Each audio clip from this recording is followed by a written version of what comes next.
As one of my most requested videos, I'm going to go ahead and review the PTR91 GI with a few modifications, and doing it again.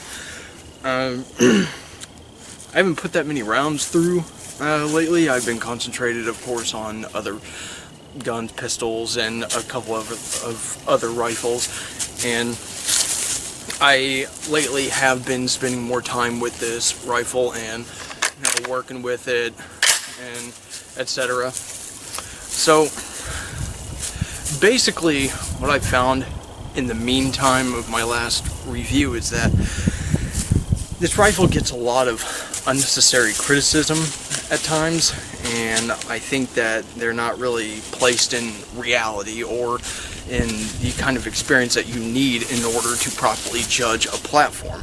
And what I mean by that is a few things like the trigger being the most the most criticized part of this rifle. People will say that the trigger is horrible for what it's supposed to do, but if you actually get to shooting it, all that mush, except for the initial take-up, goes away, and it's a very crisp, very light trigger. It's down to about 6 pounds from what I last checked, and with how big the trigger is, and basically just the characteristics that it's, I guess I don't really want to say acquired, but the shift that's taken place in the trigger characteristics, the metal on metal friction, everything wearing really nicely, it's turned it into a very nice target shooting trigger. Now there are options like getting the PSG trigger pack, which will lighten your trigger, of course, and you know, there's other modifications that you can do to this rifle. So in general, for 308 rifles, I still have yet to find a rifle that's a good replacement for it, bullpup or otherwise. Everyone knows I love bullpups by now, but a couple things that I've realized is, like sights. I know in my last review I had an EOTech on here and had room for a magnifier. I had this installed later, as well as a 16-inch bull barrel. I had this installed, and I also got the wide forearm grip. This was actually pretty costly, about $200, but it was well worth it with the way that I use it. I'm sure you guys have seen how I lay rounds down and I get this thing heated up pretty fast. If you have the stock one, it has a very thin handguard, and it has a pretty thin barrel, but that's how it normally was, and it wasn't really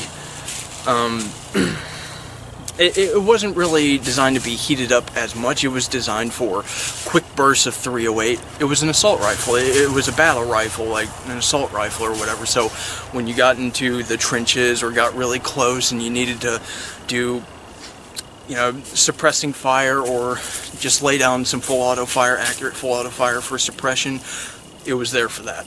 Or engaging multiple troops at once. That was sort of the doctrine at the time. So a lot of countries shifted to semi-automatic fire. They didn't necessarily switch it away from being able to be fully automatic, but they didn't really train with it as much. Now, if you guys are keeping up with PTR, you probably know that they now have an enhanced buffer. The one thing I will say about this buffer is when you first get it, you will need to break it in. It will have a little more recoil, but as rounds go on, as you put more rounds through the rifle, it's going to have less and less recoil. Right now, this thing doesn't recoil much at all for me, and one tip that I will give you is to lubricate the recoil spring rod, the one that goes, it's attached to the buttstock, the recoil spring. Lubricate that rod, it'll help it stay nice and smooth, and also you want to lubricate it right in here, this little part of the bolt group. You'll want to go ahead and lubricate that as well. So other than that, the one thing that I am thankful for is that the magazines, all the magazines that I got a variety of them. They all hold together very well. Even though I've had them loaded for long periods of time, they still stay, you know, in good working order, and they feed reliably. The one thing that I will say about this platform is you will need different rollers and I guess locking pieces for different types of pressures. The way it's set, it's designed for full powered loads. It's not really designed for rounds like the PTR91, which is downgraded in pressure to give you less recoil for quicker follow-up shots. But with this system, it doesn't really recoil that much. You just got to get out and use it. So with that said, I love this rifle. I haven't seen another rifle that really can handle recoil in a 308 as much as this, especially when broken in. And it is designed to run dirty. That's why there's fluting in the chambers, and I love running steel case ammunition. It runs very smoothly with steel case ammunition, even better with brass, but some people like to reload brass, and actually that's fine. From all the reading that I've found, that's actually fine to reload brass case ammunition, so after it's been put through the fluted barrel. So overall it's been completely reliable as long as the rounds have been full powered, and the only ones it had problems with was the PTX1 ammo. But other than that, I would definitely say that the way that I've outfitted this rifle is perfect. I would say that if you want to use iron sights, I would take this knob off. I would go to hkparts.net and I would get in the initial screw that was in the diopter sight. Zero your sight and set it there and don't mess with it. That's how this system was designed in the first place. This thing can move around a little bit if you touch it, and as you can see, it does move around a good amount. So yeah, that's not a good thing. And you'll constantly have to mess with it to keep it nice and locked down from bumping up against it or bumping up against the knob. But if it was concealed, it wouldn't be a problem. And I would also recommend the metal charging handle if you intend to use it like I do.